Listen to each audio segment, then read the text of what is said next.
En este vídeo vamos a ver cómo podemos utilizar el módulo de payloads. Es decir, ya hemos visto anteriormente cómo podemos utilizar Meterpreter, que sin duda es uno de los payloads más conocidos dentro del framework de Metasploit, pero sin duda no es el único, y tenemos otros muchos. Bien, en este caso ya tengo configurado un exploit, que es el que habíamos visto anteriormente, el exploit de NetAPI, ¿vale? O MS08067 NetAPI, ¿vale? Y tengo configurado en este caso el mismo payload que habíamos utilizado anteriormente, que es una conexión inversa. Si os acordáis, será sistema, tipo de payload, en este caso Meterpreter, porque es uno de los más conocidos y que realmente más vamos a utilizar. En vídeos posteriores profundizaremos bastante en este payload. Y luego tenemos el tipo de conexión, que como también habéis visto es algo muy importante, sobre todo a la hora de, digamos, tener en cuenta si tiene algún tipo de firewall o no. ¿Vale? Entonces, en este caso, ya hemos visto que esto es una conexión inversa. Vamos a ver ahora otra serie de payloads. Una cosa muy importante es, por ejemplo, vamos a utilizar este exploit, le damos a show info, ¿vale? Aquí abajo pone payload information, ¿vale? Y nos dice el espacio que tiene. ¿Qué significa esto? Cuando estamos utilizando un exploit, depende del tipo de exploit, pero en este caso, por ejemplo, un desbordamiento de buffer, si estamos utilizando un desbordamiento de buffer o en general cualquier tipo de exploit, tenemos que tener en cuenta, muy en cuenta, el espacio, ¿vale? Cuando nosotros desbordamos un buffer, vamos a tener un cierto espacio con el que podemos jugar y es donde vamos a poder meter el payload. ¿Qué ocurre, por lo tanto? Que no cualquier payload sirve para cualquier exploit. Es decir, si nuestro exploit tiene un espacio muy limitado, ¿vale? Tendremos que lanzar un payload que sea muy pequeño y nos permita realmente utilizarlo. Entonces, ¿cómo sabemos esto? Pues bien, al poner show info, ¿vale? Aquí es donde nos muestra el espacio que tenemos en bytes, ¿vale? Y la cantidad total de caracteres que debemos evadir. Bien, ¿esto por qué es importante? Cuando nosotros queremos hacer un set payload, ¿vale? Como habéis visto hay una gran cantidad de payloads. Si nosotros ahora le damos a tabulador dos veces, ¿vale? Y no se nos queda pillado, como es mi caso, ¿vale? Set payload, le damos, nos dice que hay un total de 141 posibilidades. Esto no significa que 141 sea todos los payloads que tiene Metasploit, sino que hay 141 posibilidades que son compatibles con el exploit que tenemos nosotros. Entonces, esto es algo muy interesante porque ya Metasploit hace esta comprobación de cuántos de los payloads que tiene cargados y en base al tipo de sistema sobre el que se va a lanzar este tipo de payload, este tipo de exploit, cuántos payloads son o no efectivos o que podamos utilizar, ¿vale? Entonces, le damos a Yes, aquí nos salen todos. Como veis, tenemos muchísimos, ¿vale? Ahora vamos a tratar algunos de ellos, digamos los más conocidos, pero tenemos muchos. Entonces, como solo vamos a tratar algunos, sí que os recomiendo que probéis, que hagáis un set payload, le deis a tabulador y vayáis haciendo pruebas. Por ejemplo, os recomendaría hacer las pruebas con Windows XP, ¿vale? Utilizando esta vulnerabilidad de TAPI, porque es, digamos, tiene un nivel de fiabilidad muy alto. Por ejemplo, otra de las opciones que muestra Show Info, lo muestra arriba del todo, es esto que veis aquí, el rank, ¿vale? Rank indica cómo de fiable o digamos cómo de bien funciona este exploit. ¿Qué significa esto? Hay muchos exploits que están dentro de Metasploit que el nivel de fiabilidad es bajo. Por lo tanto, cuando los lanzamos, tenemos probabilidad de que funcionen, pero también tenemos probabilidad de que no funcionen, dejar el sistema congelado, lo dejen corrupto, o bueno, digamos tengan una serie de problemas asociados. Entonces, esto va en función del rank. En este caso, si pone que es great, es que va realmente bien, ¿vale? Que es lo que pasa con este exploit. Entonces, vamos a ver la primera de las opciones. Es set payload y vamos a poner Windows, porque es para plataforma Windows, add user, ¿vale? Ponemos show option para ver las opciones. Este payload lo que nos va a hacer es crearnos un usuario dentro del sistema, ¿vale? Esto nos puede ser muy práctico para acceder, por ejemplo, por RDP, por PSX, por VMIC y bueno, una gran cantidad de acciones que vamos a ver posteriormente. Bien, algo que no habíamos nombrado antes es el exploit target, ¿vale? El exploit target no lo hemos nombrado porque en este caso no nos ha hecho falta. Esto implica sobre qué sistema vamos a lanzar el exploit.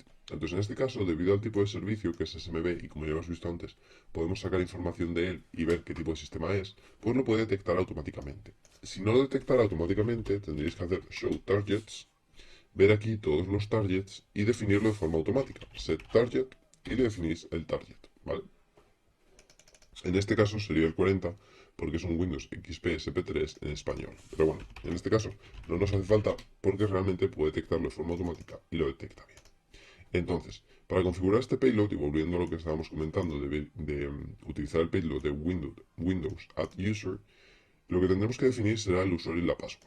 ¿Vale? En este caso, pues podemos dejarlo como está, Metasploit y Metasploit $1, porque realmente no estamos haciendo una auditoría. Pero si estuviéramos haciendo una auditoría, sí que habría que cambiarlo. Por lo tanto, vamos a cambiarlo, que no nos cuesta nada. Vamos a poner que se llama user y set password, bueno, pass, y definimos password $1. ¿Vale? Le damos a exploit y lanzamos el exploit. En este caso, nos dice que no cumple con la complejidad. ¿Por qué? Porque se espera que pongas por lo menos una mayúscula, que se me había olvidado a mí. Vale. Hacemos esto, le damos exploit y esto va a lanzar el exploit. Acordaos, va a lanzar NetAPI, pero en este caso lo que va a hacer es, en vez de cargarle mediante el exploit, en vez de cargarle el payload, que en este caso, en el caso anterior sería Meterpreter, para que establezca una sesión con nosotros y nos permita tomar control del sistema, en este caso lo que estamos definiendo es un usuario nuevo. Por lo tanto, esto tiene sentido. Aquí nos está diciendo que está detectado automáticamente el target, que es un Windows XP SP3 en español, como ya habíamos dicho, y aquí intenta lanzarle la vulnerabilidad. Pero si os fijáis, nos dice exploit completed, but not session was created. Esto es una funcionalidad, vamos, digamos, es normal, ¿vale? Esto se nos pasará cuando estamos ejecutando, por ejemplo, un Meterpreter. No sería normal porque necesitamos establecer una conexión, ya sea directa o sea inversa.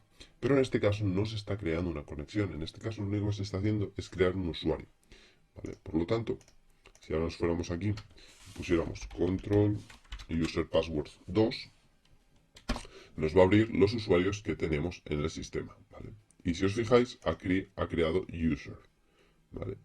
Bien, por defecto podríamos comprobar si este usuario existe a través de RDP, ¿vale? Pero este usuario no va a tener privilegios para acceder por RDP porque no está habilitado en este caso que los usuarios normales puedan acceder por RDP. Entonces, para hacer la prueba y que veáis que realmente eh, digamos que el usuario funciona, podríamos meterlo segundo de administradores. Esto mismo podríamos hacerlo de forma remota, ¿vale? Mediante acciones más avanzadas que veremos después. Pero bueno, en este caso, para que comprobéis que esto funciona, podríamos utilizar rdesktop al 10.1.1.13 y aquí poner el usuario que hemos creado, que era user y password $1. ¿Vale? Dice, el usuario SOC tiene una sesión en este equipo. Si continúa, esta sesión finalizará y se perderán todos los datos. Le damos así.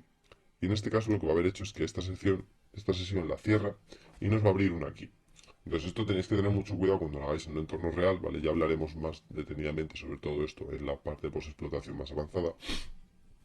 Porque realmente todos los sistemas operativos de usuario, todas las distribuciones de usuario, como en este caso el Windows XP, realmente solo permiten una sesión interactiva, ¿vale? Por lo tanto, no podréis establecer dos sesiones diferentes. Eso solo pasará en servidores, ¿vale? Entonces, bueno, vamos a desconectar, que en este caso no lo necesitamos. Bien, ya hemos visto entonces cómo podríamos crear un usuario dentro del sistema. Vamos a ver ahora, por ejemplo, en la parte de Meterpreter, vamos a volver a cargarlo. Payload, Windows, Meterpreter, y en vez de establecer una conexión inversa, es decir, que el sistema se conecta a nosotros, vamos a ver la conexión directa.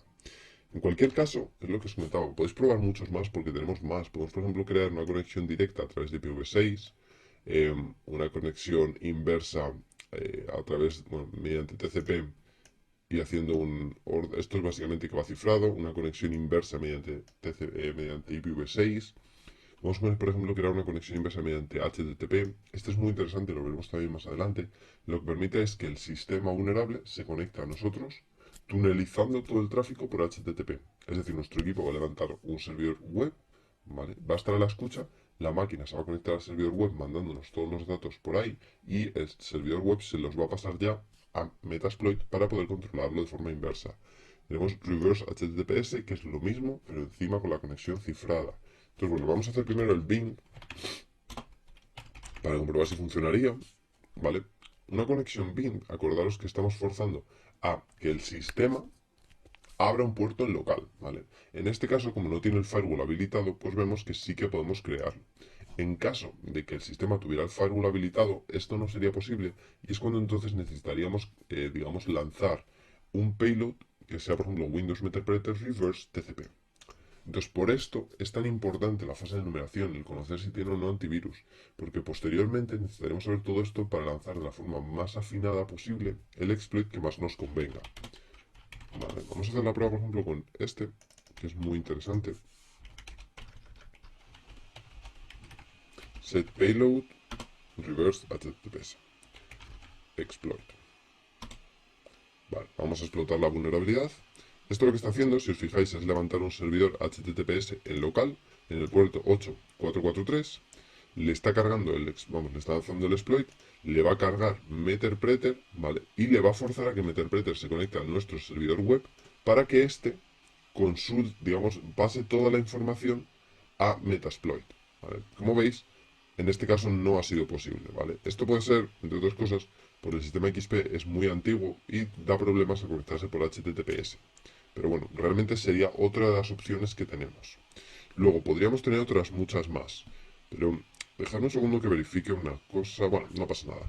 Vamos a hacer la prueba con set payload Windows VNC inject y en vez de bin vamos a poner reverse, ¿vale? Realmente dentro de VNC inject tenemos varias posibilidades, si le dais a tabulador, son opciones exactamente iguales que Meterpreter, ¿vale? Son diferentes conexiones que ya tiene predefinidas.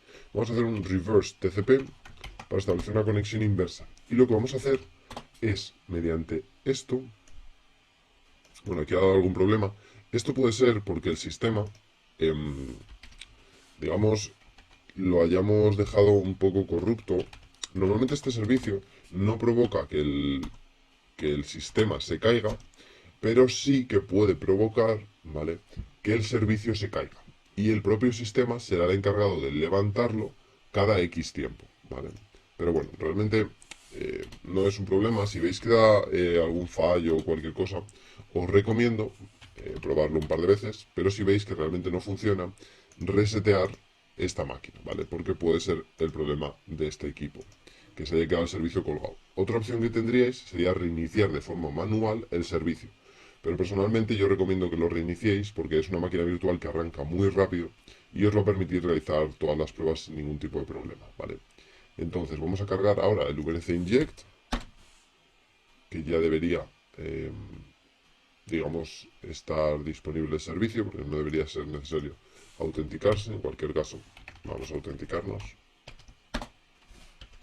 Bien, esto como os comento, debe ser porque el servicio, no, debe ser no, disculpadme, es porque el servicio no, digamos, lo hemos explotado, se ha debido quedar corrupto y no se ejecuta o no se inicia de forma correcta.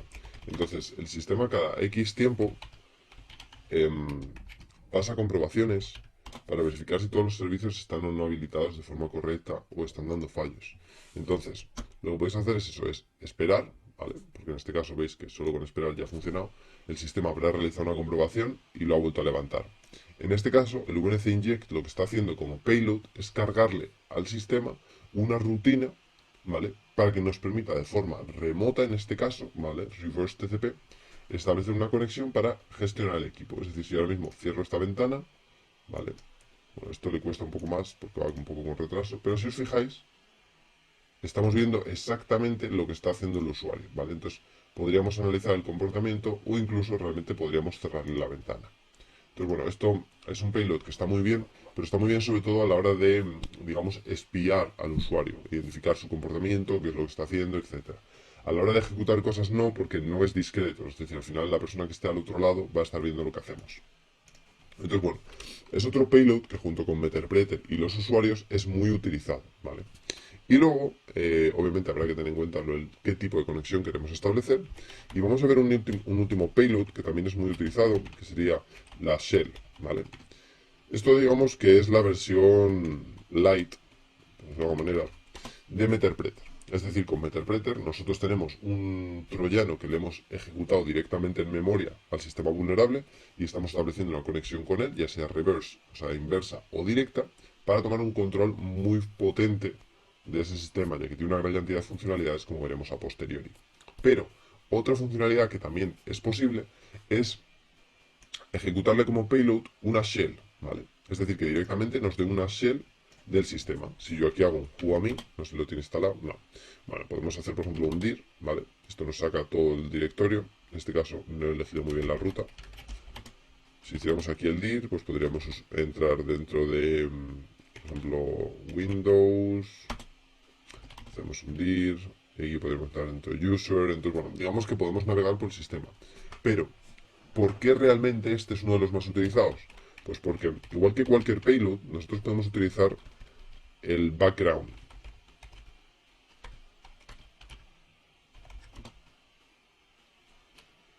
Perdón, bueno, control Z, ¿vale? Es otra opción. Background lo podéis utilizar en determinados payloads que lo reconocen. En este caso, como estamos interactuando directamente, ¿vale? No nos lo permite. ¿Qué significa background? Lo primero de todo. Background significa que vamos a dejar esta shell, ¿vale? Ejecutándose, pero por debajo, ¿vale? Y vamos a volver a Metasploit. Si nosotros aquí hacemos show o directamente session, vamos, sessions, le damos y vamos a ver que tenemos una sesión habilitada, la sesión 6. Si ponemos session menos i6, lo que nos va a hacer es volvernos a meter al mismo sitio. Entonces podríamos volver a dar a control Z, dejar en background y ya la tenemos en background. Entonces esto nos permite tener muchas sesiones abiertas. El problema que hay que tener cuidado, las sesiones se pueden cerrar, pero una de las cosas por las que es más interesante la shell, digamos, a diferencia con Meterpreter, es que Meterpreter es más amplio, es decir, ocupa más. Una shell ocupa muy poco. Y una shell, si la dejamos en background, veremos posteriormente en otros vídeos que podemos transformarla en un Meterpreter. Es decir, utilizaremos esa shell que ya tenemos y que ocupa menos para cargar un Meterpreter. Entonces, esa, digamos, es la funcionalidad principal de poder cargar una shell. Eso o que realmente queremos ejecutar comandos muy puntuales que ya se encuentran en el sistema, ¿vale? Entonces, con este vídeo hemos visto cómo podemos añadir un usuario, cómo podemos utilizar Meterpreter, así como otros payloads, tanto en diferentes conexiones, reverse, bind, reverse por IPv6, etc. VNC Inject, que nos va a permitir sobre todo analizar el comportamiento del usuario y cargar una shell, ¿vale? A medida que vayamos avanzando con el curso, vamos a ver más módulos de payloads, o digamos más payloads, ¿vale? Y opciones más avanzadas como la que he comentado de cargar desde una shell a un Meterpreter, ¿vale? Que es muy utilizada. Así que nada, cualquier duda que tengáis, escribidme por correo y nos vemos en el siguiente vídeo.